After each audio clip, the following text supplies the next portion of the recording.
আসসালামু আলাইকুম। তো কেমন কাটছে সবার দিনকাল? নিশ্চয়ই শপিং নিয়ে সবাই এখন খুবই ব্যস্ত হয়ে পড়েছে। আমিও শপিং নিয়ে ব্যস্ত হয়ে পড়েছি। আসলে এখন রমজান তো শেষের দিকে, তো সবারই শপিং নিয়ে ব্যস্ত। তো এই কারণে এখন ভয়েস ভিডিও এভাবে দিতে পারছি না। শুধু রিলটাই দেওয়ার চেষ্টা করি।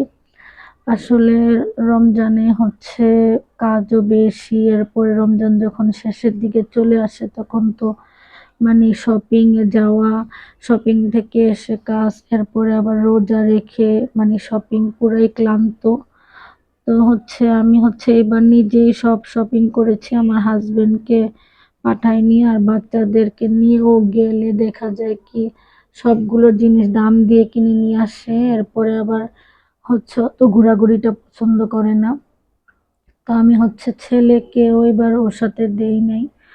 আর এবার আমার হাজবেন্ড তো সময় পায়নি, তো আমার ছেলেও বলেছে যে তোমার সাথে শপিং করব। তো একদিন ছেলেকে নিয়ে গিয়েছে, একদিন মেয়েকে নিয়ে গিয়েছি, আবার একদিন ছেলেকে নিয়ে গেছি, মানে এরকম করতে করতে 4 দিন যাওয়া হয়ে গিয়েছে, 4-5 দিন। তো এই তো আমার হাজবেন্ড চিংড়ি মাছ নিয়ে আসছিল আগের দিন, তো আমি চিংড়ি মাছগুলো কেটে আমার ছেলেকে ভেজে দিলাম অল্প করে। ও আসলে আজকে রোজা রাখেনি, আসলে ও গ্যাপ দিয়ে দিয়ে রোজা রেখেছে। আসলে ওর স্কুলও ছিল, আবার আমি অতটা জোর দিইনি কারণ ওর তো খুবই গ্যাস্ট্রিকের সমস্যা। তো তাড়াহুড়ো করে ওকে কয়েকটা চিংড়ি মাছ ভেজে দিলাম। ওয়াশিং মেশিনে কয়েকটা কাপড় দিয়েছিলাম। এবার আমার যে খালা ছিল কাজের, ও এবার কাপড়টা ধোয় নাই রোজার মধ্যে। তো আমি একটু সমস্যায় পড়ে গিয়েছি, তো ওয়াশিং মেশিনটা একটু ডিস্টার্ব হয়ে গিয়েছে। দেখা যায় কি এক সাইডে ঘোরে আর আরেক সাইডে ঘোরে না। আমি 2019 সালে নিয়েছিলাম ওয়াশিং মেশিনটা সিঙ্গারের। তো ভাবছি যার একটা সেমি অটোমেটিক, এটা তো সেমি অটোমেটিক, তো ভেবেছি যে আর একটা অটোমেটিক ওয়াশিং মেশিন কিনবো। তো রমজানের কারণে আর নেওয়া হয় নাই, রমজানের পরে ভাবতেছি যে নিব। আসলে সবকিছুরই দরকার হয়, আর কাজের লোকদের ভরসা করলে তো বিপদই হয়। তো যে কাপড় ধুতো এখন আর নাই। তো আমি রাতের বেলা কাস্টার্ড করেছিলাম, তো কাস্টার্ডটা বানিয়ে রাখার পরে দেখলাম যে প্রচুর ঘন হয়ে গিয়েছে। তো কাস্টার্ডে একটু ফ্রুট অ্যাড করলাম, তো বাচ্চারা তো ফ্রুট খেতেই চায় না, ওই যে কলা আপেল এসব দেখলেই মানে ওদের মাথা ব্যথা শুরু হয়ে যায়। আমার বাচ্চা দুটা না ছোটবেলা থেকে এমন। তো আমি অল্প করে ফ্রুট দিলাম কাস্টার্ডে, বাকিগুলো রেখে দিয়েছি। তো আমি অল্প করে ইফতারিতে খেয়েছি, আর বাকিগুলো আমার হাজবেন্ডকে একটু দিয়েছিলাম, আর সেহরিতে খেয়েছিলাম। তো আসলে ভালো লাগে একটু ঠান্ডা ঠান্ডা খেতে। আসলে এখন তো মিষ্টি জিনিসটা খেতে সবার একটু ভয় লাগে, ডায়াবেটিসের একটা ভয়। তো যাই হোক, তারপর অল্প স্বল্প আসলে না খেলে ভালোই লাগে না। তো আজকে আমাদের মানে দাওয়াত ছিল, তো সবারই ছিল, তো আমরা তো কেউ যাইনি। তো আমার হাজবেন্ডও বলেছে যে যাবে না। পরে আমি ভাজা পোড়া করার পর শেষের দিকে আমার হাজবেন্ড আর আমার ছেলে গিয়েছে, তো আমাকে বলেছিল যে যাবে না ওরা, পরে আবার গেল আমার হাজবেন্ড হঠাৎ করে। তো এমনই করে। তো আমি ইফতারি গুলো বানানোর পর বললো যে যাবে, তো এই যে ভাজা পোড়া গুলা সবই রয়ে গিয়েছে। আমি আমার বাবু আর মেয়েটা তেমন খায় না, মেয়ে একটু ডিম চপ খায়, আর বাবু তো কিছুই খায় না। আর একটু শরবত খায়, লাচ্ছি করলে খায়, তো আজকে লাচ্ছিটাও করি নাই। বলেছি দরকার নেই, ওরা যেহেতু প্রতিদিনই এরকম ভাজা পোড়া থেকে যায়। তো রাতের বেলা আমি মুরগির কিমাটা রান্না করব। তো আজকে ঝটপট মুরগির কিমা ফ্রিজে করাই ছিল। তো আমি গোলমরিচের গুঁড়া আর আদা রসুন আর সয়া সস দিয়ে মুরগির কিমাটা মেখে রেখে দিয়েছিলাম ডিপ ফ্রিজে। আসলে এটা সমুচা করার জন্য। তো ওটাকে আজকে পেঁয়াজ মরিচ দিয়ে ভেজে দিলাম। তো আমার হাজবেন্ড দেখে বলতেছে কি রান্না করেছো, মজা হবে নাকি এতগুলো রান্না করেছো। তো পরে দেখা গেল যে ওই একটু বেশি খেয়েছে। তো যেগুলো থেকে ছিল ওগুলি দিয়ে আমি সমুচাটা বানিয়ে রেখেছিলাম। আসলে সমুচা রোল এগুলি একটু সময় নিয়ে বানাতে হয়, আসলে ওইরকম সময়টা পাই না ইফতারের আগে। দেখা যায় দেরি হয়ে যায়, আবার বাচ্চাদেরকেও খাওয়াতে হয়। দেখা যায় আমি না দিলে ওরা খায়ও না, আবার মেয়েকেও মানে মেয়ে নিজে হাত দিয়ে খেতে পারে না, মানে মাঝে মধ্যে রাগ করি, মাঝে মধ্যে না খেয়ে থাকে। আসলে রমজানে ওইভাবে খাওয়া দাওয়া হয় না বাচ্চাদেরও।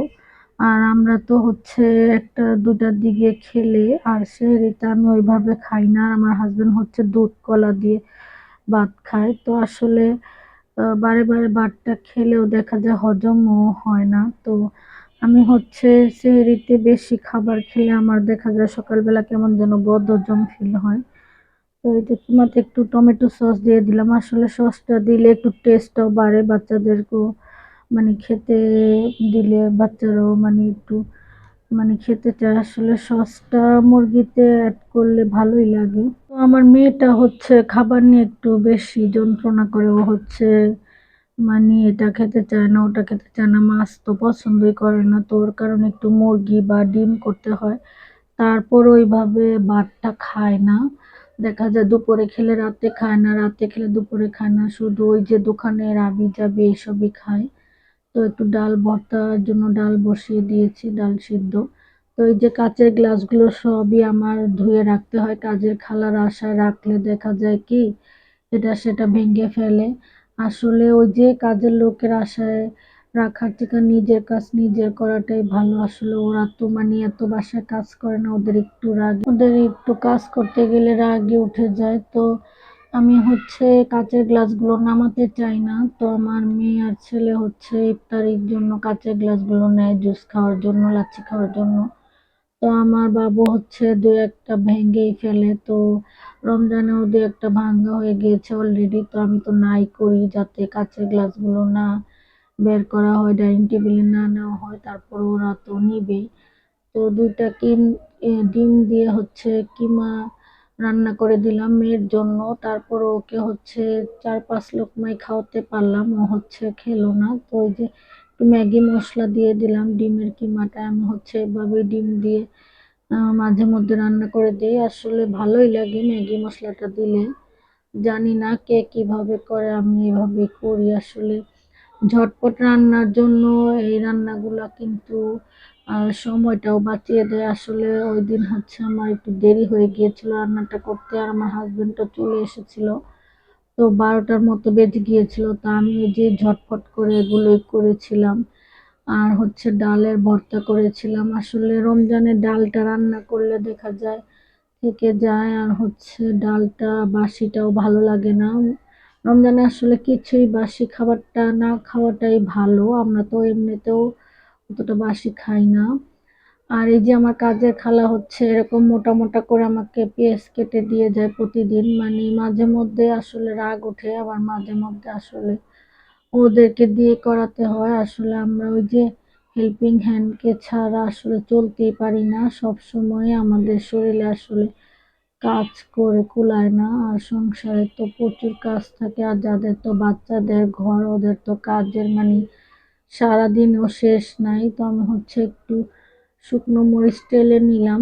তো এটা দিয়ে আজকে আমরা এই যে এগুলো দিয়ে ভাত খাবো। তো সবার খাওয়ার পরে যেগুলো মানে কিমা ছিল মুরগির, তো আমি ওইগুলা দিয়ে এই যে সমুচা বানিয়ে রেখে দিলাম ডিপ ফ্রিজে। তো কালকে আমার একটু সময়টা বাঁচবে। আবার এই যে মার্কেটে যাওয়ার কারণে সময় তো অনেক কম থাকে। তো সমুচা না আমি আগে বানাতে পারতাম, বিয়ের আগেও স্কুলেও শিখেছিলাম। তো মাঝখানে দেখা গেছে 2-1 বছর করি নাই। তো এইভাবে আমি এখন বানাতে পারছি না, আবার একদিন একটু ভালো হয় নাই। তো আজকে আবার মোটামুটি একটু ভালোই হয়েছে। যেদিন সবাইকে দাওয়াত দিয়েছিলাম তো ওই দিন দেখলাম যে সমুচাগুলা ভালো হচ্ছিল না। তো পরে আবার একটু ইউটিউবে দেখলাম, তো তারপরে দেখলাম যে ভালোই হয়েছে। তো শিটগুলো হচ্ছে অনলাইন থেকে নিয়েছিলাম। তো শিটগুলা দেখলাম রোলের যে শিটগুলা ছিল ওগুলা খুবই খারাপ ছিল, মনে হচ্ছে ড্যাম হয়ে গিয়েছিল অনেক দিনের। তো আমি ওইগুলা ফেলে দিয়েছি। পেজের নামটা আর বললাম না যে কোন পেজ থেকে নিয়েছি। তো এবার তো আমার একটু শিক্ষাই হয়েছে, তো ভেবেছি এরপর থেকে নিজে শীট করে নিব। আসলে ওই যে রমজানের ব্যস্ততার কারণে আসলে একটু আলসামির কারণে ওই যে শীটগুলা কিনে নিয়েছিলাম। আসলে আমি তো শীটও তৈরি করতে পারি। আসলে বাচ্চাদেরকে নিয়ে যদি রমজানের আগে এগুলো করে রাখা যায় না তো ভালোই হয়। তো আমার হচ্ছে ফ্রিজটাও ধোয়া হয় নাই রমজান যেদিন মানে রাত্রে তারাবি ছিল ওই দিন আমি ফ্রিজটা ধুয়েছি। আর যদি ফ্রিজটা আগে মানে ধুতে পারতাম তো ওই যে এইসব খাবারগুলো একটু মানে ফ্রোজেন করে রেখে দিতাম। তো এরপর থেকে রমজান মাসে এগুলো সব ফ্রোজেন করে রাখবো ভাবতেছি, কারণ এবার রমজানে দেখলাম যে অনলাইনের এই জিনিসগুলা মানে খুবই বাজে ছিল। আসলে আমরা ওই যে ফেসবুকের পেজে দেখলাম যে ভালোই প্রোডাক্ট, তো এই ভেবে নিয়েছিলাম, পরে দেখলাম যে রোল শিটগুলো অনেকই খারাপ ছিল। তো আমি তো আর ওই সময়টার মধ্যে বুঝতে পারিনি, তো আমি যখন দেখলাম যে একটু কালারটা চেঞ্জ লাগতেছিল, তো ওই সময় তো রোজার অবস্থা অতটা বোঝা যাচ্ছিল না, তো আমি হচ্ছে ওগুলো দেখে আমি সাথে সাথে ফেলে দিয়েছি আর রাখিনি বাসায়। আর সমুচারগুলো ভালো ছিল, তো আমি এই যে সমুচারগুলো বানিয়ে নিয়েছি। এই যে কেমন হয়েছে একটু জানাবেন। আজকে পর্যন্ত।